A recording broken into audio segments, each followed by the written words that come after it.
Maya, okay, stop what you're doing. Imagine for a second that the entire solar system, the sun, the moon, everything, is actually one giant invisible orchestra. Like right now, as we're sitting here, the Earth is singing a specific note, and Mercury is basically shredding a solo. Wait, slow down. Are you telling me the planets are literally out there making music? Like space radio? Basically, it's this wild concept called Musica Universalis, or the music of the spheres. It's not like sound waves traveling through air, because, vacuum of space, but this ancient idea that the proportions of the planets moving are actually a form of music. It's all about the math, Maya. The geometry of the heavens is it's a song. Okay, I'm intrigued. But who actually thought this? Is this a New Age thing, or are we going way back? Oh, we are going way back. Think Pythagoras, the triangle guy. Vaguely remember him from 10th grade, yeah. Right. So Pythagoras realized that the pitch of a musical note depends on the length of the string. You plug a long string, it's deep. A short one, it's high. But then he looked at the stars and thought, wait, if the universe is built on these same mathematical ratios, then the planets must be plucking the fabric of space as they orbit. He thought the distance between the Earth and the moon was a tone, and the whole solar system was a scale. That is actually really poetic. But if the planets are constantly humming, why can't we hear it? I feel like I'd notice a celestial C major while I'm doing the dishes. Okay, so this is the best part. Aristotle, who was kind of a skeptic about it, explained the Pythagorean logic like this. They thought we don't hear it because the sound has been there since the literal second we were born.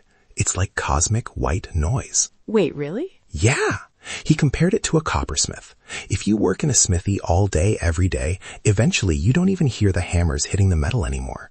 We're so used to the music of the spheres that it just sounds like silence to us. Wow, that's a trip. It's like the ultimate background track that you can't turn off. But did people actually keep believing this after the Middle Ages? It feels like something that would get debunked pretty fast once we got actual telescopes. You'd think so, right? But then comes Johannes Kepler in the 1600s. This guy was a legendary astronomer, but he was also obsessed with this. He wrote this massive book called Harmonies Mundi, Harmonies of the World. He didn't just think it was a metaphor. He did the math to prove what parts the planets sang. No way. He actually assigned them musical roles? Yes. He looked at their speeds, how they speed up when they're close to the sun and slow down when they're far away. And he realized those ratios matched musical intervals. He said Saturn and Jupiter are the bases of the solar system. Mars is the tenor. Earth and Venus are the altos. And Mercury is the soprano because its speed changes so much it has the widest range of notes. That's beautiful, Leo. It makes the solar system sound less like a cold, empty place and more like a family or a choir. Exactly. He even said Earth sings a semitone. He thought the whole thing started in perfect harmony at the beginning of time, and we're just waiting for the planets to align to hear that perfect chord again. He said even if our ears can't hear it, our souls can. I love that. It's such a warm way to look at physics. It really is. It's that connection between the tiny things, like a vibrating guitar string, and the massive things, like a planet orbiting a star. It's all the same patterns. It makes me want to go outside and just listen to the sky for a minute. Honestly, if you're enjoying this deep dive into the cosmic choir, you should definitely join the loop with us. Come back tomorrow for your daily curiosity fix. We've always got something weird and wonderful to talk about. Seriously, though, it's not just old books. Even today, astronomers talk about orbital resonance. It's when two moons or planets exert a regular gravitational pull on each other because their orbits are simple ratios, like 2-to-1. It's literally the modern version of the music of the spheres. And it's everywhere in pop culture too, right?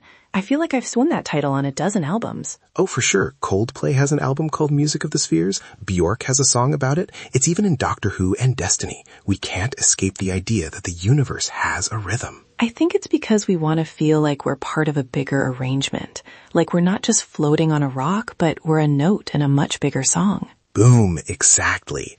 A very agreeable feeling of bliss, as Kepler put it. Well, I'm definitely feeling more blissful now. Thanks for bringing the cosmic playlist today, Leo. Anytime. It's a big universe. Might as well enjoy the soundtrack. See you again soon, everyone. Stay curious.